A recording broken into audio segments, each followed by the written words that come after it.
अस्सलाम वालेकुम। अल्लाह का शुक्र जी, मैं बिल्कुल ठीक ठाक हूँ। आई होप कि आप सब लोग भी ठीक ठाक होंगे। चले जी फिर अपना करते हैं आज का व्लॉग शुरू। यहाँ पे जी असल में मैं आई हुई हूँ एक हॉस्पिटल। ये है तो बच्चों का बेसिकली हॉस्पिटल, लेकिन ये है कि इसमें बच्चों से न्यू गिबोरन जो बेबी होती हैं वो इस तरह की जितनी भी चीज़ें होती हैं ना, वो सारी उन्होंने ना एक ही हॉस्पिटल के अंदर ऐड कर दी है ना। तो यहाँ पे असल में ना मेरी बेटी जो थी उसको ना चेस्ट पेन होती थी, तो उसको मैंने इधर एडमिट करवाया हुआ था ना। तो उसी को जी हम दे के तो फिर आए हुए थे इधर। तो मैंने कहा जी आप लोगों को साथ साथ इसका विज़िट करवाती हूँ कि यहाँ के जो हॉस्पिटल होती हैं वो किस तरह के होते हैं। लेकिन यकीन करें ये हॉस्पिटल इतना बड़ा है, मैं मुझसे ये जो उन्होंने डॉक्टर ने इसको किया हुआ था ना रूम अलाट, या जो हमारा रूम था जहाँ हमने जाके स्टे करना था, वो मुझे मिल ही नहीं था रहा। यकीन करें इतना बड़ा, इतनी हर सेक्शन लैदा था जी, जहाँ पे डिलीवरीज होती हैं, यहाँ पे जो बच्चों के चेकिंग होता है, बच्चों का ट्रीटमेंट होता है, सारा कुछ लैदा था। और हर हिस्सा इतना बड़ा था कि ऐसे लग रहा था कि यही बस हॉस्पिटल है, इसके बाद और कुछ नहीं, वो इतना हिस्सा बड़ा होता है। लेकिन नहीं जी, हर हिस्सा ही बड़ा था। हमें तो घूमते घूमते वो इतनी देर हो गई थी कि तकरीबन हम 1 घंटा बस उसी रूम को ढूंढते रहे थे। मज़े की बात तो ये है, यहाँ पे नीचे ना उन्होंने जो बच्चों का हिस्सा था ना, उस पर उन्होंने छोटे छोटे ना पाँव ट्रेस किए हुए थे ना नीचे ड्रा। हाँ, मैं उसी को ट्रेस करके जा रही थी। मैंने कहा था ये जब मैं आई थी ना, तो ये छोटे पाँव जो थे ना ये उस रूम की तरफ जाते थे। अब मुझे एक हिस्से पे आके ऐसा महसूस हुआ कि मैं तो किसी गलत हिस्से पे आ गई हूँ, ये तो किसी और जगह पे जा रहे हैं वो जी। फिर हम इतनी दूर से वापस आए हैं, फिर हम आके रिसेप्शन वालों से पूछा कि यहाँ पे इस नाम की हमारी एक वो है मरीज़ एडमिट, बेटी है हमारी, तो वो उन्होंने बताया, तो फिर हम आए हैं। असल में यहाँ पे पेरेंट्स को तो अलाउ नहीं था, लेकिन ये था अल्लाह का शुक्र है कि हमारी एक ना मेरे जो मियाँ साहब है उसकी एक लगती है भांजी, वो इधर काम करती है ना, तो उसने कहा था ठीक है आप लोग ना इधर रुके, जब नहीं वो परमिशन दे रहे तो मैं ऐसा करती हूँ, इसको ना रात को 1-2 दफ़ा ना आके चेक करूँगी, उसको देखती रहूँगी। तो इसी वजह से फिर मैं भी जी इसके पास नहीं थी रुकी, क्योंकि वो मेरे मियाँ साहब की भांजी थी, तो वो जिसके पास थी उसी ने इसका ख्याल रखा था ना। तो अल्लाह का शुक्र है वो अब ठीक है। तो यहाँ पे जी बस फिर हम उसी के पास आके बैठ गए थे।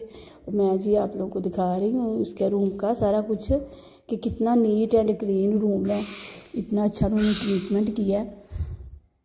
वैसे तो हम कहते हैं ना कि यहाँ पे टैक्सेस बहुत ज़्यादा है, यहाँ पे महंगाई बहुत ज़्यादा, लेकिन ये है कि वो अगर हमसे टैक्स लेते हैं ना, तो वो टैक्स का पैसा जो है ना आवाम पे ही लगाते हैं, इसलिए तो इतने लोगों ने तरक्की की हुई है ना।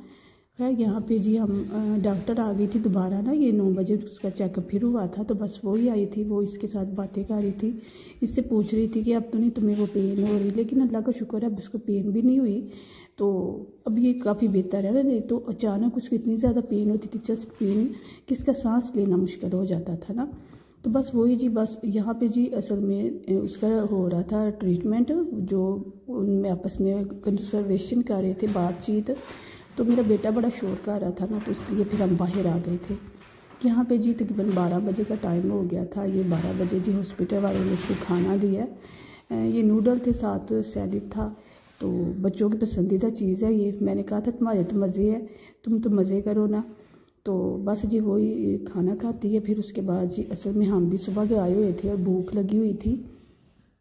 और जो इसकी भांजी थी ना मेरे मियाँ साहब की, वो बता रही थी कि आपकी बेटी को जी मैंने बड़ा अच्छी तरह से ट्रीटमेंट किया है। सारी बात है, फैमिली हमारे टर्म्स है, तो उसने अच्छी तरह से फिर इसको काफ़ी कहती है, मैं तकरीबन 3-4 दफ़ा इसके पास आई हूँ, ये सही तरह से सोई है, आज नहीं इसको पेन हुई ना। तो बस हम जी उसके बाद फिर ना मैं चली गई थी, इधर पास ही थे कैफेटेरिया, उधर से मैंने ला दी थी अपने बेटे को ये फ्राइज़ वगैरह, क्योंकि वह हम सुबह से आए हुए थे, नाश्ता वगैरह तो हमने किया नहीं था, तो बस इसको मैंने पहले ला दी थी। उसके बाद जी हम आ गए थे ना फिर खुद कुछ खाने के लिए। तो ये भी जी उसका कैफेटेरिया था, ये भी काफ़ी बड़ा था। यहाँ पे ज़रूरत की जितनी चीज़ें आपको चाहिए, छोटी छोटी बच्चों के मतलब जो चीज़ आपको ज़रूरत है वो आपको मिल सकती थी। साथ ही जी ये उन्होंने खाने की चीज़ें रखी हुई थी। सारी बात हमारी तो इधर होनी नहीं थी, लेकिन ये जो चीज़ें खाती हैं वो यहाँ पे सारा कुछ जी मौजूद था। लेकिन ये है कि हाँ गुजारे लायक हम भी खा सकते थे, लेकिन ये हमारे साथ ये हुआ मिस हैपन कि इधर राइस भी थे तो हमने राइस लिए, लेकिन इन डंगरों को शायद इतना नहीं पता कि राइस को उन्होंने कच्चा छोड़ा हुआ था। यार ये कैसे खाना ही खाते हैं, राइस को पका तो लेते।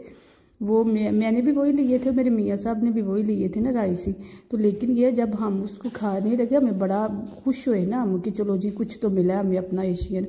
लेकिन ऐसा ही हुआ कि जब भी हमने वो राइस खाने शुरू किए हैं ना तो वो राइस अंदर से कच्चे। मेरे मियाँ साहब तो कहते हैं हम तो एशियन खाने के में ना लुट ही गए हैं, ये तो कुछ भी नहीं मिला। मैंने कहा चलो जी अब इतना कुछ हम पैसे इनको दे के आए हुए हैं तो अब तो खाना पड़ेगा ना। तो बस वही जी फिर असल में खाना तो हमने ऑर्डर कर दिया था, लेकिन ये था कि मैंने ना मशमल के लिए कुछ ना लेनी थी ना लोशन वगैरह, क्योंकि मैं तो घर से ऐसे ही आई थी, मुझे तो ये था कि मैंने इसको सिर्फ चेकअप करवाना है। बस वो भी मैंने ले लिए थे जी। उसके बाद हम खाना खाने लगे थे। ये जो खाना था ये मेरे मियाँ साहब ने भी मुश्किल से ख़त्म किया था। बेटे ने बस ये जो था ना सालन, हम तो इसको सालन कह लेंगे, सैलेड कह लें, बस वही खाया था। और राइस जी किसी भी ने भी नहीं थे खाए, क्योंकि वो थे कच्चे हमसे। मुझे दुआ में याद रखिएगा, मेरा ढेर सारा प्यार आप लोगों के लिए। मिलते हैं नेक्स्ट डे नेक्स्ट व्लॉग में, तब तक के लिए अल्लाह हाफिज़।